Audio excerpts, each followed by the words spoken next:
I'm actually moving out tomorrow, but I just found a huge graffiti on the roof across the street.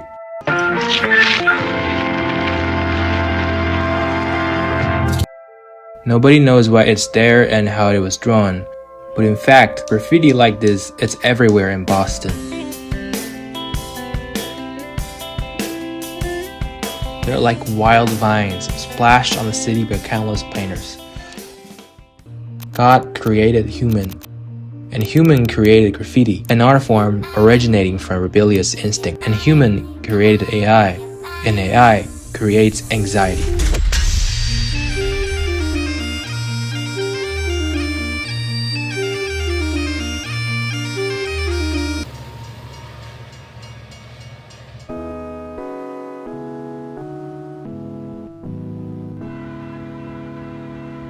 This is Lynch Family Skate Park, one of my favorite spots in Boston. When you walk in here, you don't even think this is a skate park, because almost no place here is clean. Opened 10 years ago, now this park has become a huge graffiti artwork. So my friends and I know that here you can do whatever we want. It's alright, we got food. We got calm, salute, yeah, it's real. Put a concept on that feeling. Take a word and change the meaning only you. Take the house up in the ceiling. On the white island, reality side. Reality side, reality side, reality side. It's different from entering prompts to AI and waiting for the results. Before spraying every time, I actually don't know what I want to paint. Sometimes I come here alone to watch the trains and paint something. We are so used to describing accurate requirements to AI.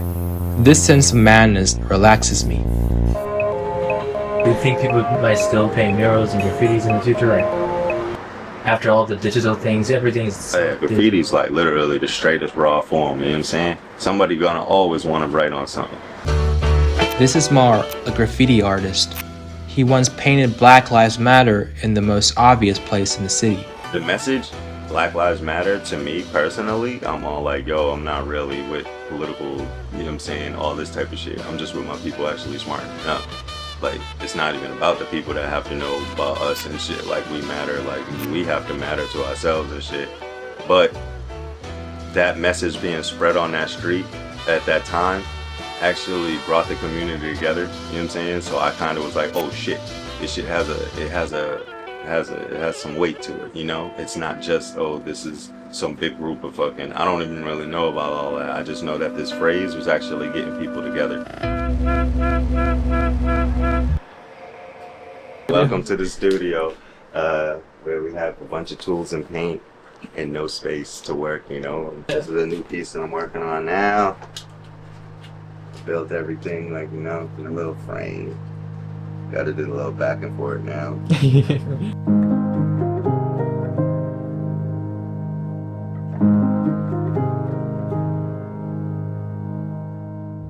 Is where it's at. It's supposed to be out there, like, you know what I'm saying? You was walking through some train tunnel one day, dog, and there's some beautiful piece there. You're gonna look at this piece way different than you see some beautiful piece in a gallery, even if it's the same piece. I would hope, and motherfuckers is always gonna stay with the illegal graffiti. I don't give a fuck how crazy it gets to like getting caught and shit, because that seems like it would actually help the game. Graffiti was born in the gap of human life. Before there's no platform, no algorithm, and no audience, people have begun to leave traces on the wall. As a tangible art form, graffiti belongs to the streets. When everything can be generated, graffiti is indeed an art form that cannot be replaced by AI. But in other fields, AI works are definitely filling people's lives.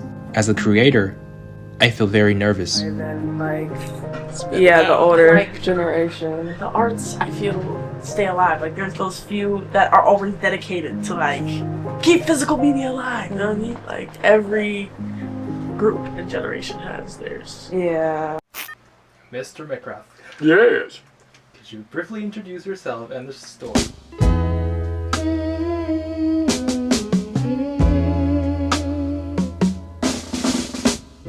Looney Tunes record is in the corner of Boston. It's a music fossil that has been here for more than 40 years. Mar told me that someone will always be full of impulses, but here I learned that human beings will always be stubborn and persistent. It's going to be Looney Tunes Records, and I'm still Pat McGrath, long-suffering proprietor, toiling away here in the vinyl vineyards. I mean, I always loved records, and I wanted to be a musician. It seemed to me if I did something I loved and was passionate about, my life would be easier. My mother only had about 50 records. She said, I had no idea you were going to go so berserk. You said your mother had 50 records, and how many do you have now? Do you have? I have no idea. If you have even an approximate notion of how many records you don't have all that many.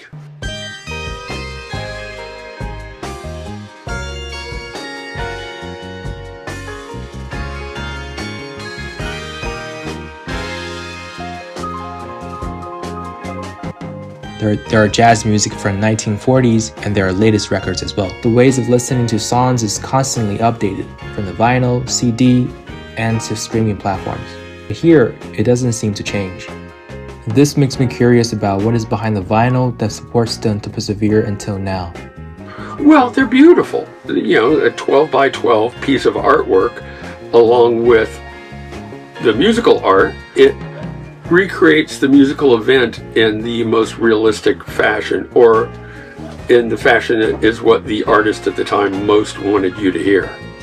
And it's there for you to nourish your soul, and like Sir Thomas Beecham says, to free your mind from the tyranny of conscious thought. Hey, Daryl? What? Come on in. I'm doing an interview. That's Daryl. He helps. He works. What's up, man? Hey, we're just a bunch of kids doing interviews. They're doing an interview for For a legendary record shop. There we go. a legend that'll last a lifetime. Say hi to the camera. Hello. You will be so happy with this Coleman Hawkins and Clark Terry record. You know, people will say, hey, I hear there's records are coming back. Records came back, 30 years ago. It's difficult to say where it's going to go, because I do not have the crystal ball that I like to see the future. Aside from that one instance, the whole idea of AI creeps me out, and it's terrifying.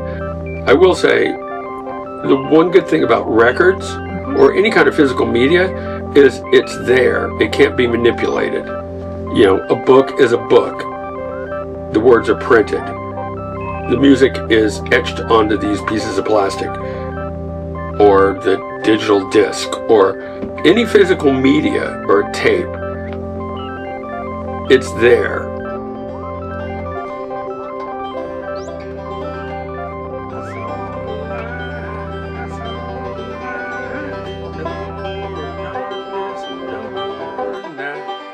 Now I'm so happy, no sorrow inside. Praise the Lord.